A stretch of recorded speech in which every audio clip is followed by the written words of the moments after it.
Good afternoon, everyone. My name is Sara Perry, and today I will be presenting my honors thesis on using writing samples to understand the impact of curriculum. First, I want to go over the background and rationale for my research study. It is known that writing is an integral part of the classroom curriculum as well as an important life skill to acquire. There is always a purpose behind any piece of writing, which is why it is very important to have a curriculum that supports the development of writing. I also wanted to choose a topic that I could relate directly to my career as a teacher.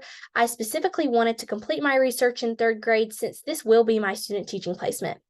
It is also evident that curriculum influences teaching, so I took a look at the curriculum and found out that students learn how to write opinion pieces in third grade, which leads me to my research question. How does the district's chosen curriculum impact student opinion writing? So I wanted to review some key terms that are used frequently throughout my research. The first key term is the local district's curriculum. This is a newer curriculum and splits up literacy instruction into two different sections. The first hour is dedicated to instruction, and then the second hour is called all block. This usually consists of additional work with reading and speaking, as well as grammar and fluency. The second key term is curriculum-based measurement, also known as CBM. CBM is one of the methodologies that I use to analyze the student writing samples. CBM measured their writing fluency. It is important to note that I not only analyze the opinion part of the student's writing, but I also analyze their writing fluency in order to get a better understanding of each student's writing as a whole.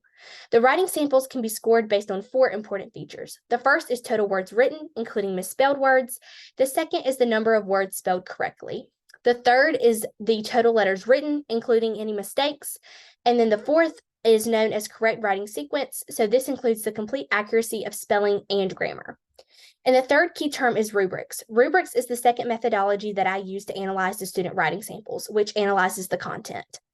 A rubric is a multi-purpose scoring guide. The specific one I used in my study was a third grade opinion writing rubric. The rubric was split into two different categories, the opinion section and then the organization and focus section.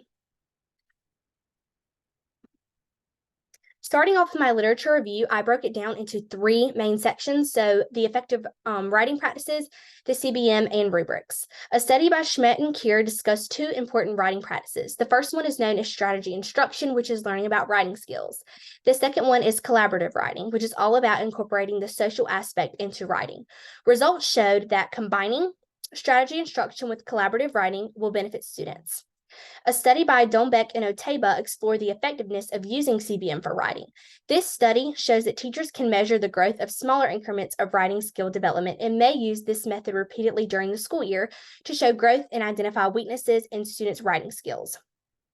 And then lastly, a study by Wolf and Stevens explored rubrics and how they can benefit students and improve teaching. A few benefits that were found was that rubrics can make the learning target more clear and guide instructional design and delivery. Now moving into the methodology section. I was a researcher participant in my study because I was in the environment implementing the writing prompts and samples. The participants in my study were 16 third grade students, all in the same classroom. So this was considered a convenient sample because this was the placement classroom that I was assigned to. So in order to determine the impact on student opinion writing, I currently used what was occurring in the classroom and added two different writing activities to collect data. The quantitative data is what was collected using CBM, and the qualitative data in this research consisted of utilizing the opinion rubric. So both quantitative and qualitative data were utilized for both the pre and post writing samples. The pre-opinion writing sample took place on February 15th before they began their opinion unit. I read the book titled Where the Wild Things Are by Maurice Sendak.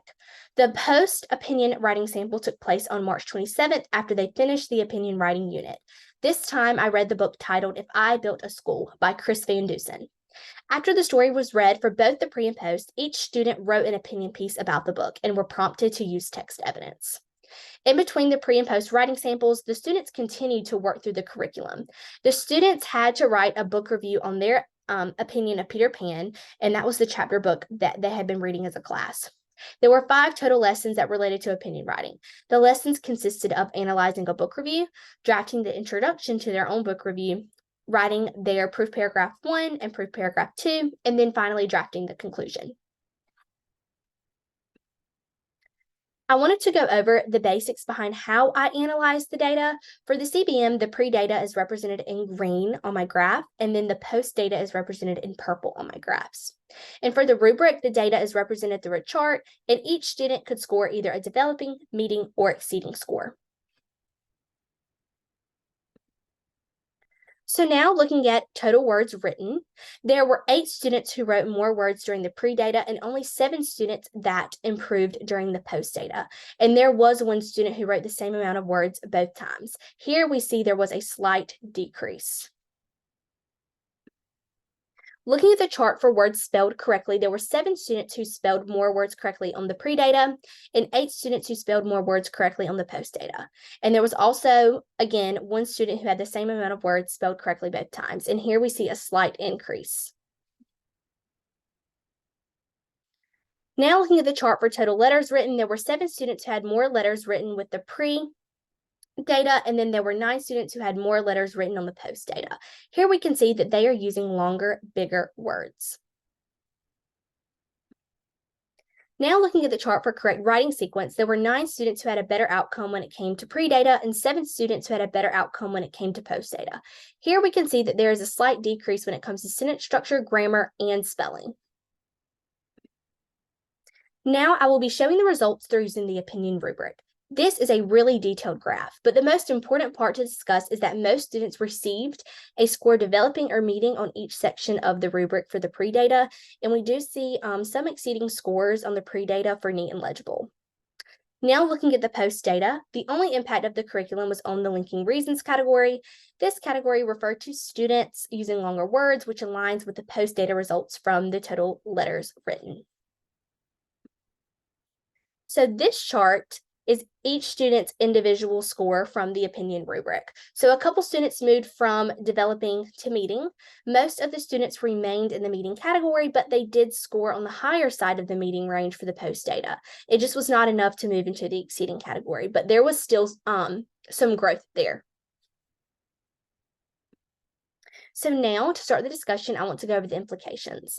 The implications of my research study indicate that the curriculum is very scaffolded due to the use of a lot of guidance and graphic organizers. Another implication is that CBM assesses writing fluency but does not look at content. Rubrics look at the content. So while the CBM was important, rubrics do provide more information on content-based assessments. With that being said, students could have been more focused on content, which is why there was not as much improvement with their overall writing fluency, but some improvement was seen in regard to content. There are also a few different limitations that were evident in my study. The first limitation is that this was a very short window of assessment. Both the pre and post data all took place within a little over a month. And the second limitation is that when I was at my placement classroom administering the post opinion writing sample, there was a sub, so the students could have been out of their normal routine. The third limitation is that I read 2 different books to them that were read aloud, so they were shorter, which could be a reason why their writing samples were short. And lastly, the fourth limitation is using a rubric. So rubrics are a great way to analyze student work. However, they are still subjective. So now I do have recommendations for future research. I would recommend examining a larger sample. I think it would be important to possibly examine all 3rd grade students at one school. Another recommendation for future research should be to choose longer books to read to the class for the pre and post data writing samples. This way, students are able to possibly add more detail to their writing. And my last recommendation is to analyze data over a longer period of time to be able to hopefully see even more substantial growth between all of the students. This concludes my presentation. Thank you so much for listening.